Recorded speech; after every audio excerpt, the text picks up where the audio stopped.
ఆపదామపహర్తారం దాతారం సర్వసంపదాం లోకాభిరామం శ్రీరామం భూయో భూయో నమామ్యహం.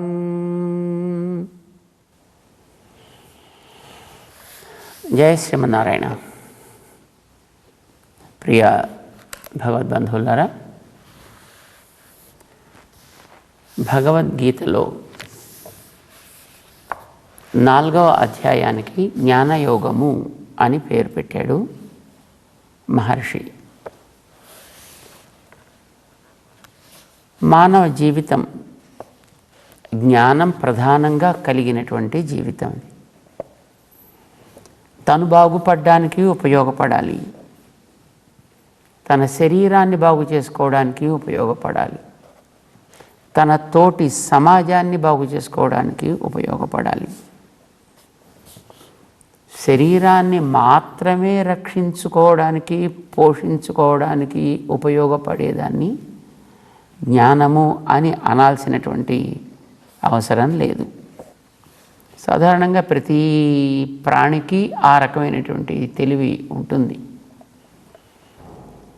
అందుకే కేవలం శరీరాన్ని మాత్రమే పోషించుకోవడానికి, తన బతుకేదో తను బతకడానికి ఉపయోగపడేటటువంటి తెలివిని జ్ఞానము అనే పేరుతోటి వ్యవహరించరు. జ్ఞానము అనంటే శరీరాన్ని దాటిన తరువాత స్థాయిని గుర్తించి, అది తన చుట్టూ ఉండేటువంటి సమాజపు శ్రేయస్సుకి ఉపయోగపడాలి, దాంతోపాటు ఆత్మోజ్జీవనానికి కూడా ఉపయోగపడేట్టుగా ఉండే జ్ఞానాన్ని మాత్రమే జ్ఞానము అని అంటారు. మిగతా దాన్ని జ్ఞానము అని అనరు. అందుకోసమనే భగవద్గీతలో అనేక చోట్ల, మనకి ఇతర మహర్షుల యొక్క వాక్యాల్లో కూడా చాలా చోట్ల తద్జ్ఞానం, దాన్నే మనం జ్ఞానం అంటాం.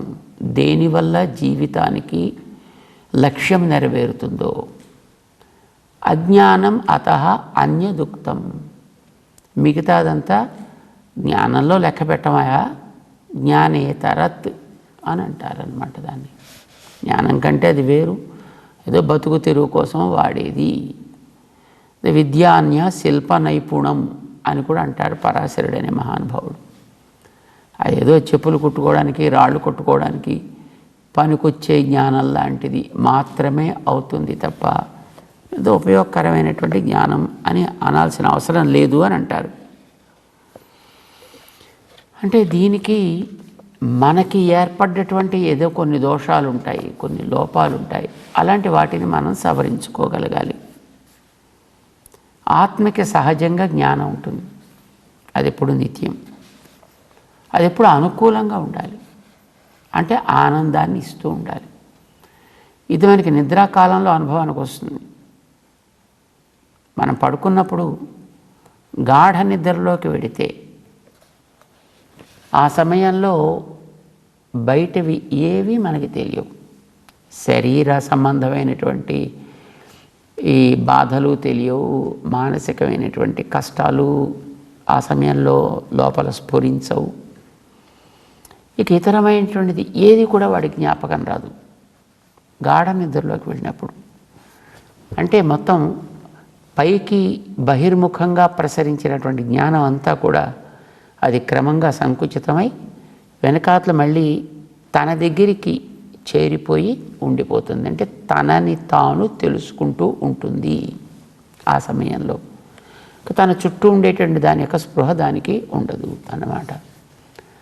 ఆ సమయంలో ఎలా ఉంటుంది ఆ అనుభూతి అనేది ఆ సమయంలో ఎవరికి తెలియదు.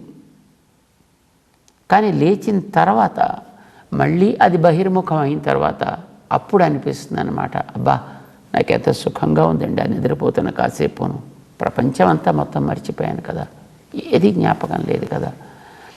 శారీరకమైనటువంటి బాధలు జ్ఞాపకానికి రావు, మానసికమైనవి జ్ఞాపకం రావు, ఏ ఇతరమైనవి కూడా తనకు ఆ సమయంలో స్ఫురించటం లేదు అని అంటే తనని తాను పొందేటప్పుడు, తనని తాను చూసుకున్నప్పుడు, తనతోడు తానే ఉండేటప్పుడు కలిగేటటువంటి ఆ స్థితి ఎట్లాంటిది అంటే ఎప్పుడు అనుకూలమే, అది ఎప్పుడు ఆనందదాయకమే.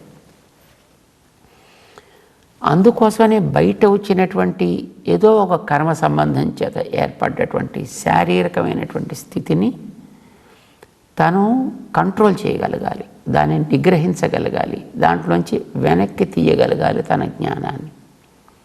అలా తీయగలిగితే తాను సహజమైనటువంటి ఆనందాన్ని పొందగలుగుతాడు. రెండు రకాలుగా ఉండొచ్చు. ఒకటి బహిర్ముఖమైనటువంటి దాన్ని వెనక్కి తెచ్చి తన దగ్గరికి పెట్టుకోగలిగినా అది కూడా ఆనందమే.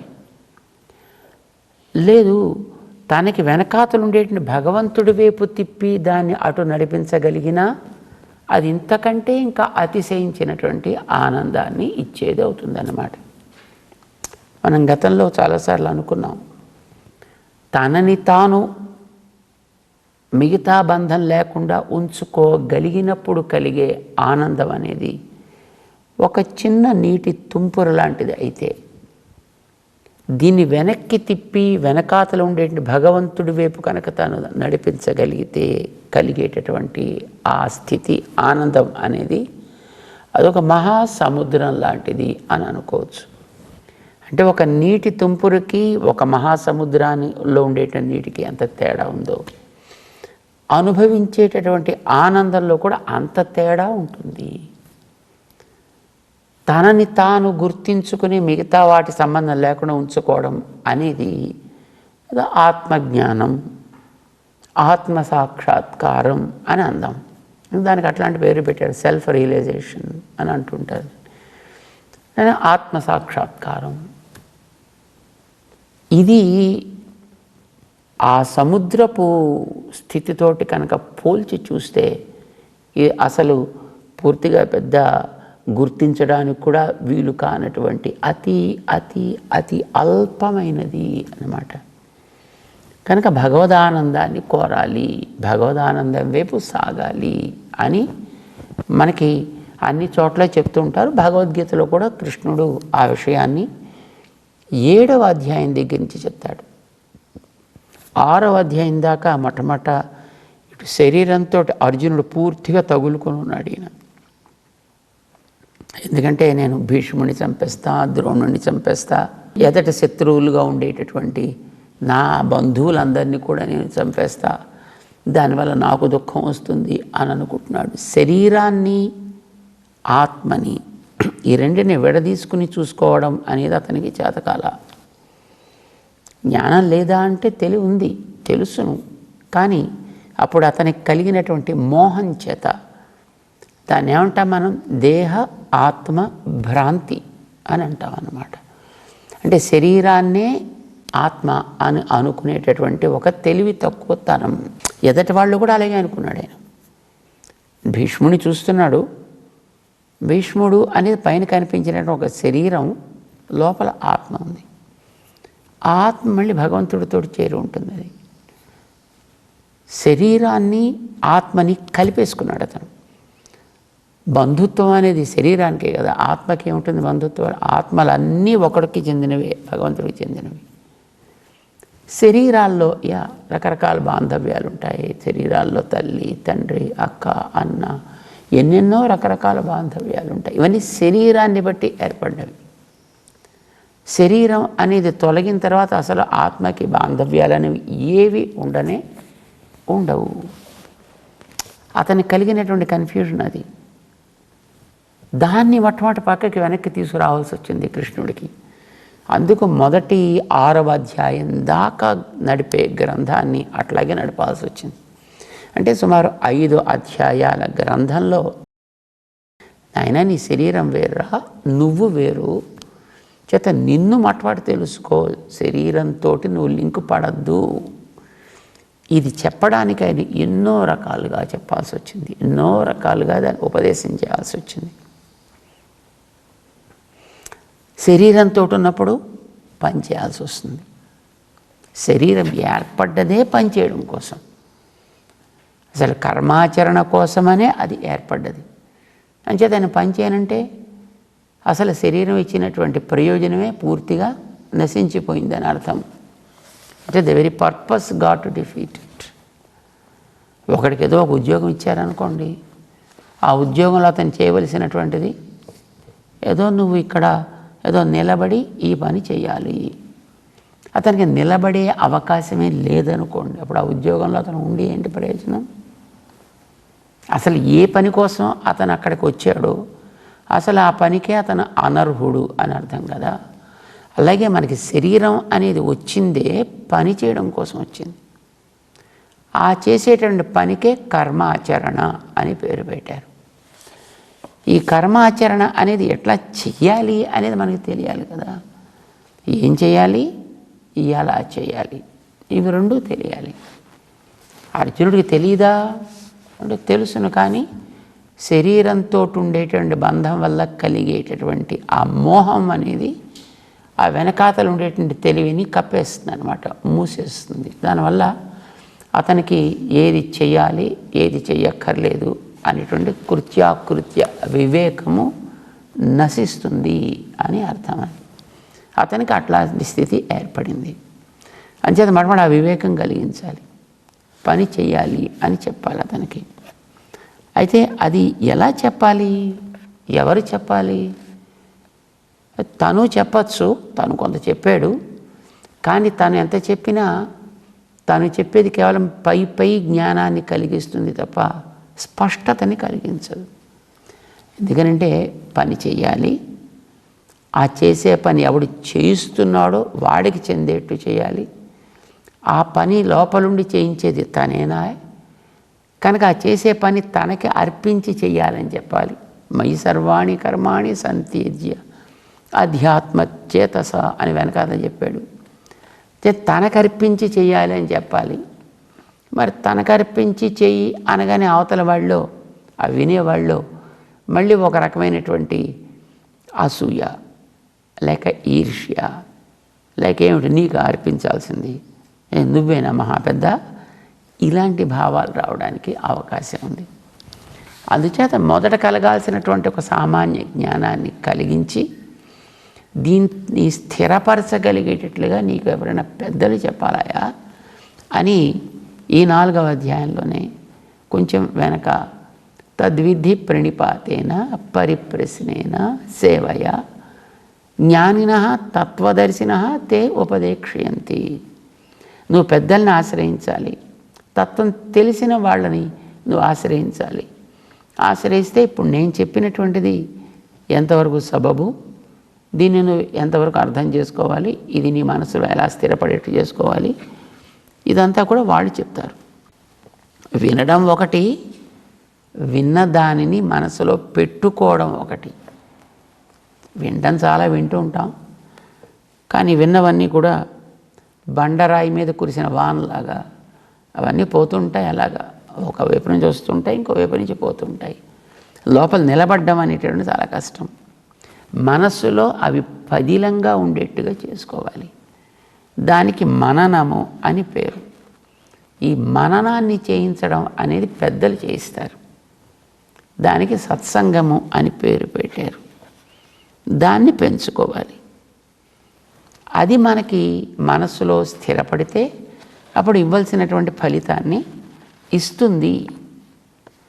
ఎవరు అలాంటి తత్వద్రష్టలు, ఎలా ఉంటారు ఆ తత్వద్రష్టలు, జ్ఞానులైనటువంటి వాళ్ళు ఎలా ఉంటారు, ఈ విషయాన్ని పాపం తను చెబుతూ అన్నిటినీ సమానంగా చూడగలిగేవాళ్ళు, సమతా దృష్టి కలిగినటువంటి మహనీయులు, ఆచార్యులు, రామానుజులు లాంటి మహనీయులు.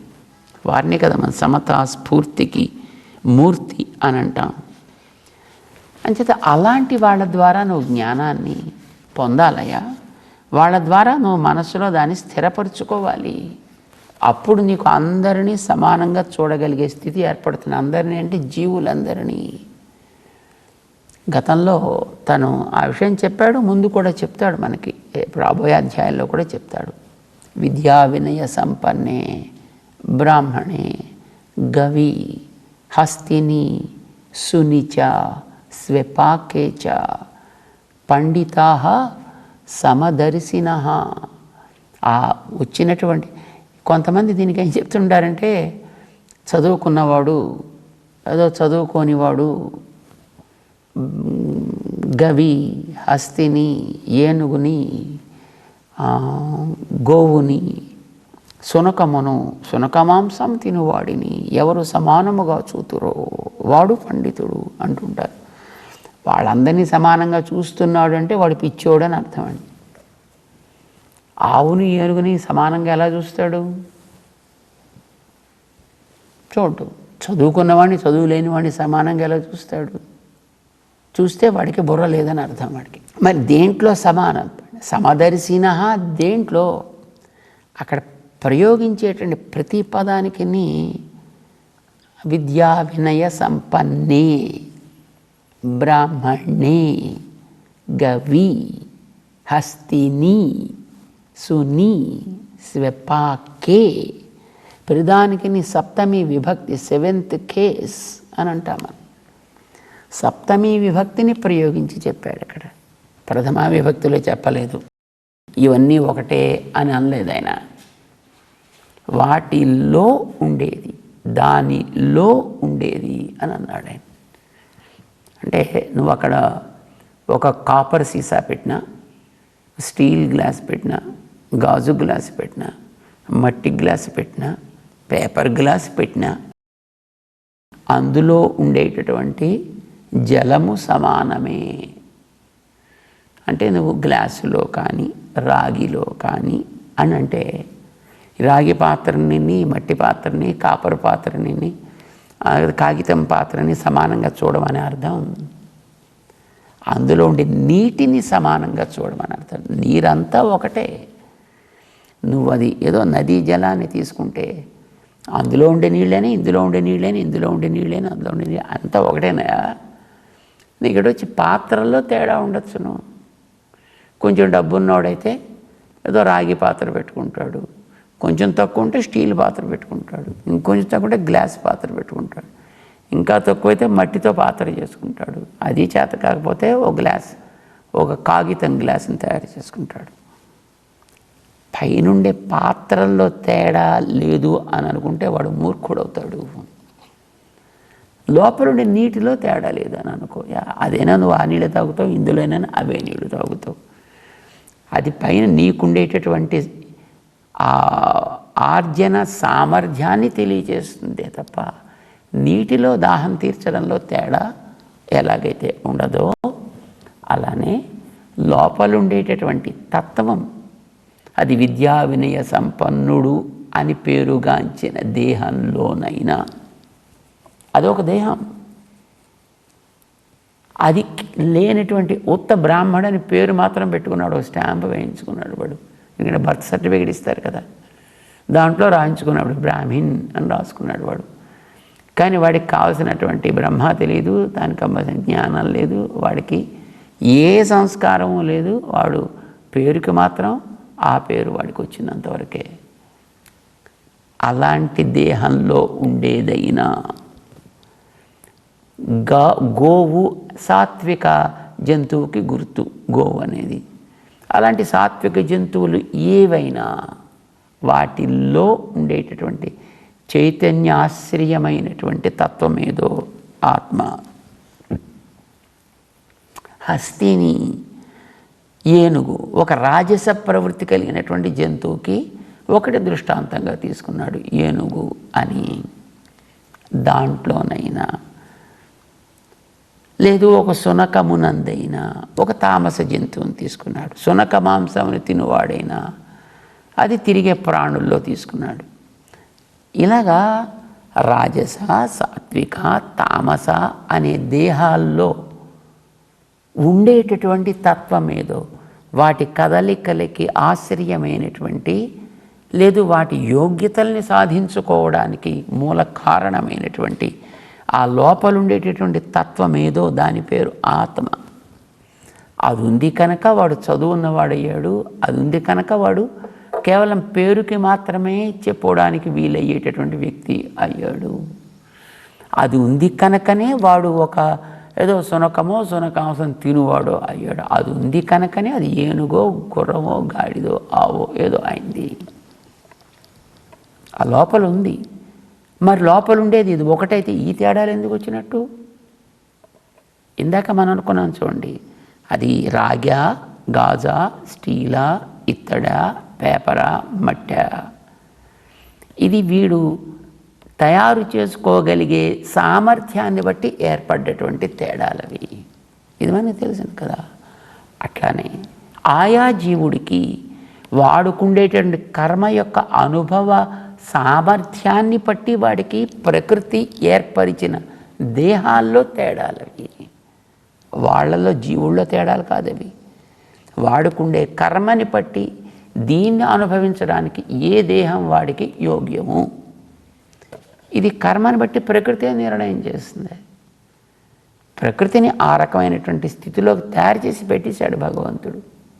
ప్రతి దాంట్లోనే వచ్చి ప్రతి వాడి దగ్గర అకౌంట్ పుస్తకం తీసుకుని బ్యాంక్ పాస్ పుస్తకం చూసి దాంట్లో ఎంత ఉంది బ్యాలెన్స్ చెప్పినట్టుగా చెప్పాల్సిన అవసరం లేదు ఈ జీవుల విషయంలో. ప్రతిదీ కూడా మొత్తం కంప్యూటరైజ్డ్. ప్రకృతే తను చేయాల్సిన పని ఏదో తను చేస్తూ ఉంటుంది. జీవుడు ఇంట్లోంచి వదిలితే వెనకాతలో ఉండేటువంటి కర్మ ఏది, దీన్ని అనుభవించడానికి వాడికి లభించాల్సినటువంటి శరీరం ఎట్లాంటిది, తీసుకెళ్ళేవాడిని అక్కడ ఆ శరీరం దగ్గర చేర్చు. భగవంతుడికి ఇన్వాల్వ్మెంట్ దాంట్లో ఏం అవసరం లేదు. అది అక్కడ సప్తమి విభక్తి అంటారు దాన్ని. దాని యందు, ఆ దేహము నందు, ఈ దేహము నందు, ఇలాగా అందులో ఉండేటువంటి తత్వాన్ని ఒకటిగా చూపించారు మనకి. అట్లాగా బుద్ధి కలిగినటువంటి యోగ్యుడైనటువంటి ఒక తత్వద్రష్ట, అన్నిటిలోనూ సమత్వాన్ని చూడగలిగిన వాడు. జీవులందరూ సమానమే, సమాన ఆకృతులు, సమాన సంబంధము, సమాన యోగ్యతలు కలిగిన వాళ్ళే.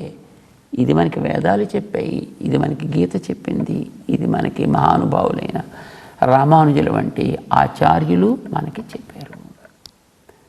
అంచేత సమదృష్టి అంటే శరీరాలన్నీ ఒకటిగా చూడడం కాదు. ఒకటిగా వాడు చూస్తున్నాడంటే వాడి కళ్ళు కనిపించటం లేదని అర్థం, వాడికి బుద్ధి పనిచేయట్లేదని అర్థం.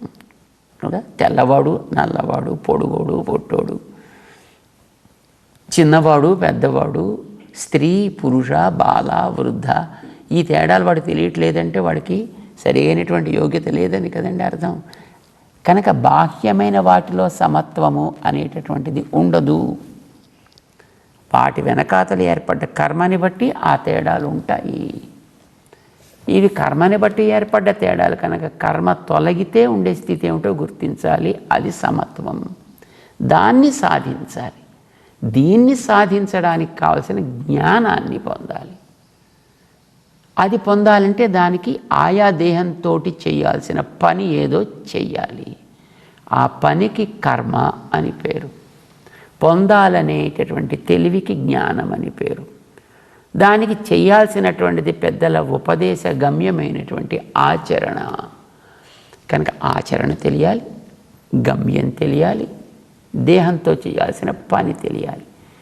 ఈ పనికి, ఆచరణకి, ఈ పనికి వెనకాతలు ఉండే జ్ఞానానికి వెనకాతల ఉండేటటువంటి ఒక సంబంధం తెలిసి దాన్ని స్పష్టంగా మనం గుర్తింప చేయాలి అని ప్రారంభించాడు కృష్ణుడు. కర్మ ఏమిటి అనేది చెప్పాడు 3వ అధ్యాయంలో. దాని వెనకాతలు ఉండాల్సినటువంటి జ్ఞానము యొక్క స్వరూపాన్ని నిరూపిస్తాడు 4వ అధ్యాయంలో. అందుకు 3వ అధ్యాయానికి కర్మయోగం అని పేరు, 4వ అధ్యాయానికి జ్ఞానయోగం అని పేరు. అంటే చేయాల్సినటువంటి ఆయా వ్యక్తి యొక్క కర్తవ్యంలో ఉండే అంశములు విడదీసి చూపిస్తున్నాడు, వాటి ప్రభావాన్ని చెప్తున్నాడు అన్నమాట. దాన్ని మనం తెలుసుకుంటూ సాగుతున్నాం ఈ 4వ అధ్యాయంలో. జై శ్రీమన్నారాయణ.